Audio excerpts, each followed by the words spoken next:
Capítulo 15. A Tempestade. Padrinho não estava por ali. Onde estaria? Nesse instante, um trovão reboou longe e estava ameaçando chuva. Em pouco tempo, o sol desapareceu por completo e nuvens escuras surgiram no céu, e os dois meninos ficaram um pouco assustados. O que haviam de fazer? Onde se esconder da chuva?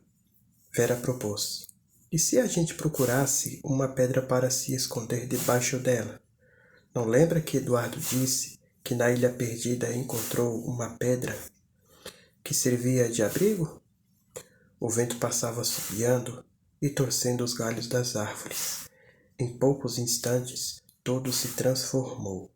Os trovões se sucediam, cada um mais forte que o outro. Vera foi ficando nervosa. Não podemos ficar assim, parados. Vamos procurar Padrinho. Mas procurar como? Perguntou Cecília. Gritaram outra vez. Mas o barulho que o vento fazia entre as árvores da mata era mais forte que as vozes deles. Kiko propôs. O melhor é procurar um lugar para nos abrigarmos. Vamos tratar disso. Vamos, disse Oscar. Antes tivéssemos ficado na cidade dos anões. Ao menos lá não chovia. Mas eles não nos queriam mais lá, respondeu Lúcia. Mandariam Julião nos botar para fora? E quem ia adivinhar que aqui fora ia chover? Vera tapou os olhos. Ih, que relâmpago forte! Vamos nos esconder de qualquer jeito. As 5 crianças, acompanhadas pelos 2 cachorrinhos, correram para a entrada da mata, mas lá não havia abrigo onde se esconder. O vento parecia querer quebrar as árvores de tanto que as torcia. Cecília queixava-se. Não enxergo nada por causa do vento. Nunca vi uma ventania assim. Aqui não podemos ficar, disse Kiko. Vamos ficar perto das pedras. Correram para o outro lado, onde havia pedras enormes. Encostaram-se a elas, mas não havia abrigo de espécie alguma. Oscar, que havia dado volta por trás das pedras, chamou-os. Venham aqui que é melhor. Depressa que a chuva já está começando. Havia um pequeno lugar onde a pedra maior fazia uma saliência. Baixaram-se todos e procuraram esconder-se o melhor possível. Outro relâmpago e outro trovão. Parecia que a montanha ia partir-se em 2 pedaços. Lúcia e Cecília fecharam os olhos. Os cachorros estavam encolhidos perto delas, nem se mexiam. Começou a cair uma grande chuva. Era tão forte que logo a água, que despencava por cima das pedras, formou uma lagoa ali perto. Eles se encolheram mais com medo que a água os alcançasse. O vento zunia passando entre as árvores e as pedras. Os trovões continuavam. Os 5 ficaram quietos, sem falar e sem se mexer. A chuva caía no chão e salpicava as crianças. A lagoa ia aumentando perto delas. Cecília perguntou. E se a água vier até aqui? Não há remédio se não ficarmos molhados até os ossos, respondeu Kiko. Ali ficaram mais de 1 hora. Vera e Cecília começaram a espirrar. A água que crescia cada vez mais já molhava os pés das 5 crianças. Caiu a noite, uma noite horrorosa, de chuva, vento e trovões. A escuridão era fortíssima. Não enxergavam mais nada. A água já havia alcançado os calcanhares de todos.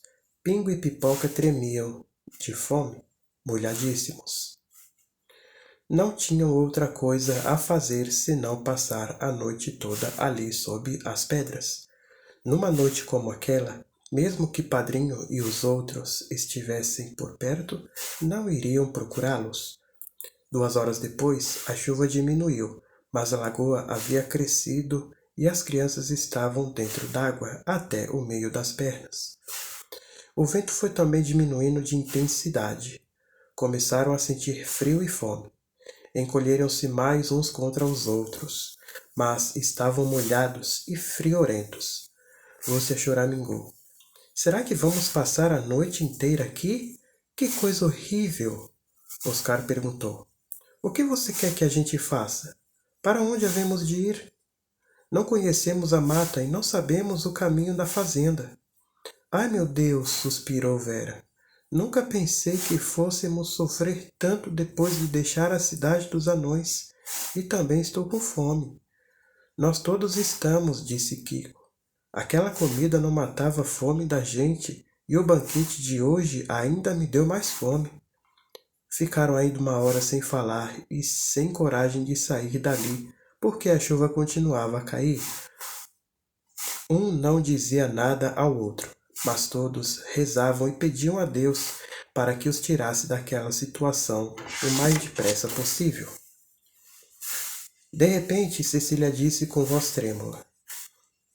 Vi uma luz lá embaixo entre as árvores e pegou o braço de Vera. Todos olharam para o mesmo ponto e não viram nada. Vera disse. Você vive vendo coisas.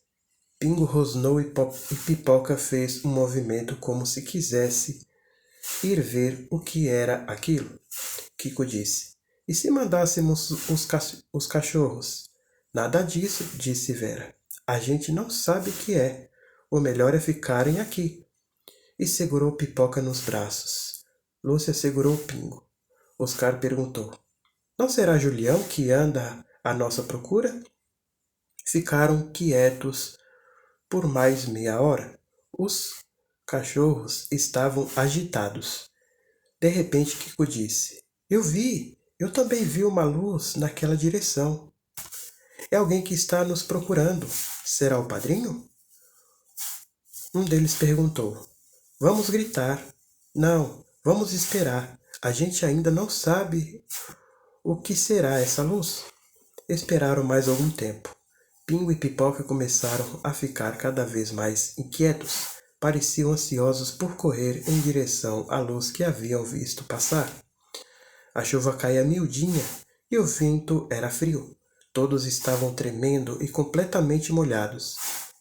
Na escuridão, continuavam a fixar o ponto onde haviam visto a luz, lá embaixo, entre as árvores. É Julião com o Archote, disse Vera. Deve ser Julião, Oscar perguntou. Mas o que andará ele fazendo aqui com essa chuva? Quem sabe está nos procurando por ordem da princesa Filó. E se for ele, quiser nos levar de volta para a montanha? Perguntou Vera. Não podemos voltar de jeito nenhum, disse Oscar. Temos que voltar para a fazenda. Nesse instante, Pingo escapou dos braços de Lúcia e saiu correndo. Lúcia saiu correndo atrás dele, gritando, Pingo, volte já! Mas o cachorro não voltou. Pipoca esforçava-se por escapar dos braços de Vera. Cecília disse, o que será? Ele viu alguma coisa. Ele não sai correndo assim à toa? No mesmo momento, ouviram Pingo dar latidos de alegria e a voz de Henrique chamando. Oscar, Kiko, Cecília, onde estão? É Henrique! Saíram doidos de alegria. Vera foi a primeira a gritar. Aqui, estamos aqui! Lúcia, que havia saído correndo atrás de Pingo, levou o tombo e estava se esforçando por se levantar. Mas a escuridão era completa e ninguém enxergava onde pisava, nem para que lado ir. Lúcia começou a gemer. Ai, caí por causa daquele Pingo! Começaram a procurar Lúcia e Henrique ao mesmo tempo. Vera perguntou, você se machucou? Não sei ainda, disse Lúcia. Acho que destronquei um pé. Não diga, será possível? Onde você está? Aqui, não enxergo nada. Ouviram outra vez a voz de Henrique. Onde vocês estão? De que lado? Oscar respondeu. Estamos procurando salvar Lúcia que caiu no buraco. Esperem aí, disse Henrique. Vou levar a lanterna para ajudar vocês. Tropeçando nas moitas, esbarrando nos troncos das árvores, escorregando na terra molhada, Henrique foi ao encontro dos 5. Eduardo vinha atrás de Henrique, tropeçando também nos galhos caídos. Quando Henrique iluminou a cena com a lanterna, viu Lúcia dentro de um buraco e ao lado do buraco, os outros 4 procurando tirar Lúcia lá de dentro. Henrique deu a lanterna a Kiko, debruçou-se e deu a mão a Lúcia, dizendo: "Segure com força na minha mão." Ela segurou a mão de Henrique com tanta força que ele quase também foi parar dentro do buraco. Foi necessário Eduardo auxiliar e Oscar também. Afinal, tiraram Lúcia toda suja de barro, com o rosto coberto de lama. Todos os outros tinham barro até a cabeça por causa dos tombos que haviam levado. Enquanto perguntavam se Lúcia estava machucada, Eduardo contou que Padrinho estava na barraca, juntamente com Bento e Jeromão. Haviam procurado as crianças durante 2 dias e uma noite sem parar, numa aflição danada. Depois daquela chuva tão forte, Henrique propôs sair outra vez à procura deles. Jeromão disse: "Se nem com sol a gente achou, agora com chuva e à noite é que eles vão aparecer?" Mas Henrique estava com o palpite que eles andavam por ali. Colocou um olhado sobre os ombros e saiu. Estava quase certo de encontrá-lo. Quando viram que Lúcia estava bem e não tinha destroncado nada, foram caminhando em direção à barraca. Eduardo queria saber onde eles haviam estado durante esses 2 dias e onde haviam passado a noite. Lúcia foi a primeira a falar. "Estivemos na cidade dos anões." "O quê? Onde?" Eduardo e Henrique perguntaram ao mesmo tempo. "Na cidade do quê?" Eduardo disse. "Eu acho que o tombo deu para Lúcia ficar variada." Mas foi Kiko quem respondeu. "É verdade o que Lúcia disse. Estivemos na cidade dos anões, dentro da montanha.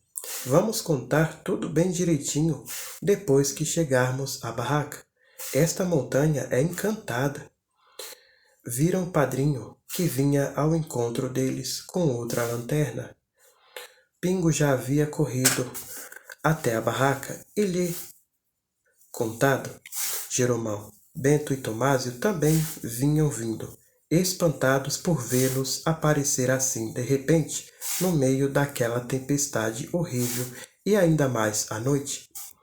Haviam dado buscas incessantes durante 2 dias sem encontrar nem rastros dos meninos. Onde haviam estado? As crianças abraçaram o Padrinho, apertaram as mãos dos empregados e dirigiram-se às barracas. As roupas molhadas haviam grudado no corpo e estavam sentindo frio. Bento foi na frente a fim de esquentar café com leite para as crianças tomarem. Devia estar com fome. Pareciam magras e abatidas. Dentro da barraca, sentiram-se melhor. Padrinho ordenou que todos trocassem de roupa. Depois, mandou que tomassem café com leite bem quente e bolachas. Comeram tudo. Quando o Padrinho soube do tombo de Lúcia no buraco, examinou o pé para ver se havia destroncado. Estava bom. Depois de limpos, alimentados e com as roupas secas, ficaram com outro aspecto. Então o Padrinho olhou um por um e a luz da lanterna e disse: "Bem, agora vamos conversar.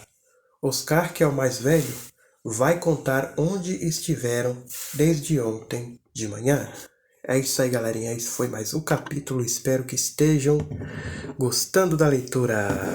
Até o próximo capítulo.